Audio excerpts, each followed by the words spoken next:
The year is 2010, the iPhone 4 was released, I should have invested in crypto, Inter won the Champions League, Ash Ketchum still hasn't won the league, and these are the games that were launched that year. 14 years later, we're about to finish another year that is quite weak in terms of gaming. It seems that the focus in game development has shifted from creating good, high-quality experiences to ticking off as many boxes as possible on a social checklist of adequate representation and care. But today's video is not about PC culture. It's about another issue that I don't think is discussed enough. Video games are no longer cool. And it's not because we're getting older or starting to pay taxes, but simply because video games no longer take risks or push boundaries. What do I mean? We live in an era where everyone wants us to be soft, and it just drives me crazy. The characters seem cliched and lifeless, the dialogue is boring and shallow, and honestly the concepts of these games are not what they used to be. From games like Halo that simply said, screw this, here's an assault rifle, aliens go wild.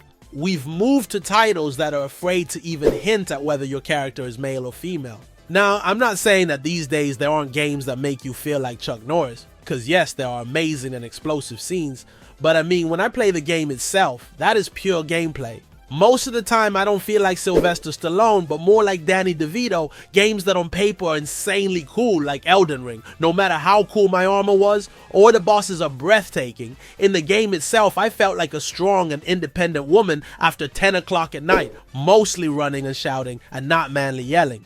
There are also cases like Assassin's Creed, where I have to spend 10 hours talking to NPCs, collecting collectibles because I have ADHD, and I have to get everything because that's the only way I feel complete in my life. There are only a few minutes where I really feel like an assassin. In contrast, games like Halo or the first Red Dead Redemption, there were games that from start to finish you feel like an action movie, even in moments that shouldn't feel like that. I'm not saying that every game has to be like that. On the contrary, there are games that I actually like the realistic and calm pan in them. Or the fact that the main character is not a greased killing machine, but a broken and fragile person. But on the other hand, I feel that the Rambo simulator is missing. Those games that you sit down to play with Red Bull and Doritos and just shout America or hell yeah, make me feel cool. It is difficult to pinpoint the reasons that caused the disappearance of simple games of this variety, but I will try to point out a number of developments that are happening nowadays in the gaming market, which in my opinion are the main reason why there are no longer games that give the feeling of an action movie, and even those that do with action feel more like one big filler. Of course the term cool is subjective, but I'm a simple person. I see explosions, shiny armor, aliens, monsters, and that's enough to satisfy me. Okay, so to the meat and potatoes, the first cause is boards of directors and owners. Because of people who followed the advice in Rich Dad Poor Dad, video games have become what they are today. It's no secret that today's world and culture are driven by vested interests, and that every product we consume today goes through a mechanical, soulless assembly line. It should be understood that nowadays, before a game hits the market, it has to meet a number of artificial criteria that strip the product of its essence. For example, a company that wants its game to sell for $70 would want to market the game as a long experience.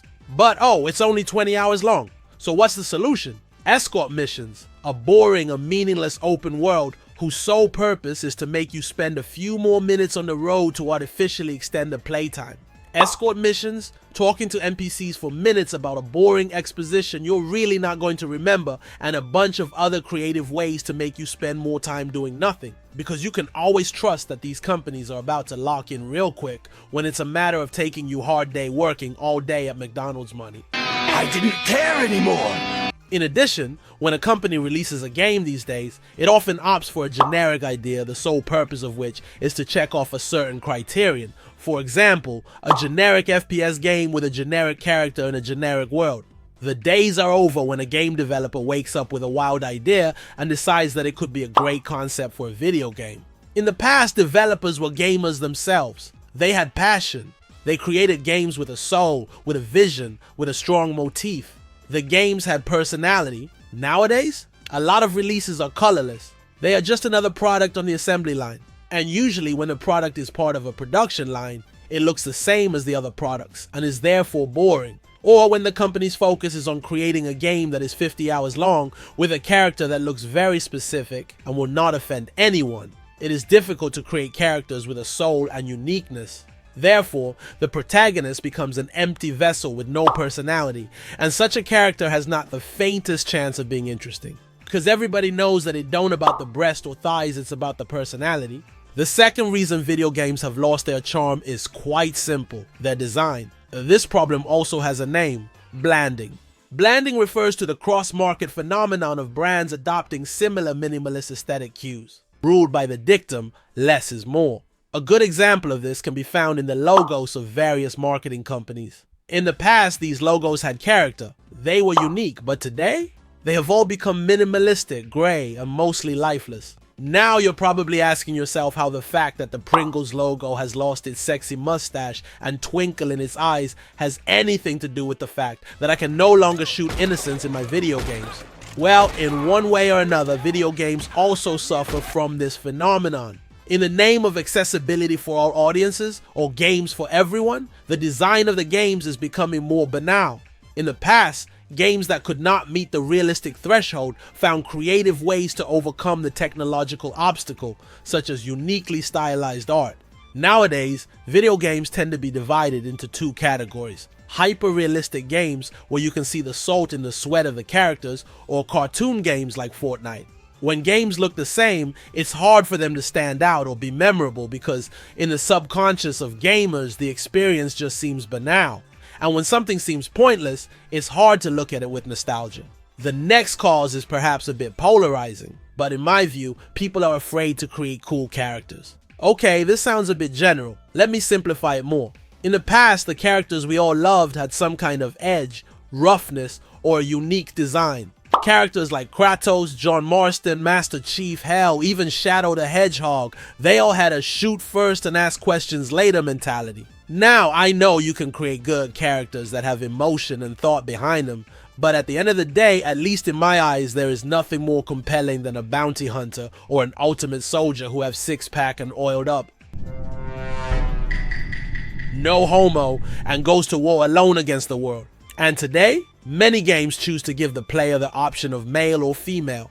And while there is nothing wrong with offering such a choice, often under the surface, it means that the protagonist is not unique or much less developed than a single main character in whom all the resources were invested. Imagine if Cassandra was the only playable character in Assassin's Creed Odyssey. She could be even better. An argument that I can accept is that today the difference is that characters tend to be more complex, nuanced, and often flawed. But in my opinion, this should not come at the expense of the cool factor. For evidence, look at Arthur Morgan, perhaps the best protagonist in the history of gaming, one of the most compelling characters ever created, and also one of the most complex and developed, with character growth that has reached perfection. It's just so pink. A somewhat strange argument, but one that creates a certain kind of logic, is that nowadays the characters that are created are simply ugly. This is a topic that has been discussed a lot because of games like the new Fable. And in my opinion, although there is some truth to this, it is also quite strange to project it on the appearance of the character, because in my eyes, Cartman is one of the coolest cartoon characters out there, and he looks like Eric Cartman. In my view, what is missing from the characters is not their looks or their square jaw, but simply the cool actions they performed. Let me play as a hedgehog with anger issues and a gun. I just love Latinas, Sonic. See you later, hombre. No. And I'm sold. I believe the problem with today's character creation stems somewhat from the first cause of the shareholders, and the reason is very simple. Today, there are all kinds of parties that ensure certain representations of certain populations in our video games. And if once the emphasis was on creating a good character, today the focus is on including as many populations as possible, such as a purple goblin with a single mother, etc. I could talk about this subject for hours, but this is a widespread problem that also concerns the films and series we consume today. For example, the Oscars have started prioritizing awards according to the number of underrepresented populations included, rather than according to quality. It is clear to everyone that when content is measured by how many aliens/pigs/clowns you have in the film, and not according to its content or quality, there will be a significant deterioration in quality. And as a result, instead of compelling characters, we will get cringe characters. For me, these are the essential reasons why video games are no longer as captivating. I won't lie, it was difficult for me to make this video because honestly, it is very difficult for me to pinpoint why video games are no longer exciting. And it could very well be that because I grew up on certain content, it will be difficult for me to connect with the material that is created for today's audience. And maybe those who grew up on Fortnite today and think it's the coolest thing in the world will think in 20 years that the next Fortnite is boring and grey. Anyway, I was the donkey and you were you. Feel free to share your opinion in the comments. Maybe you have a much more concrete reason why video games are no longer captivating.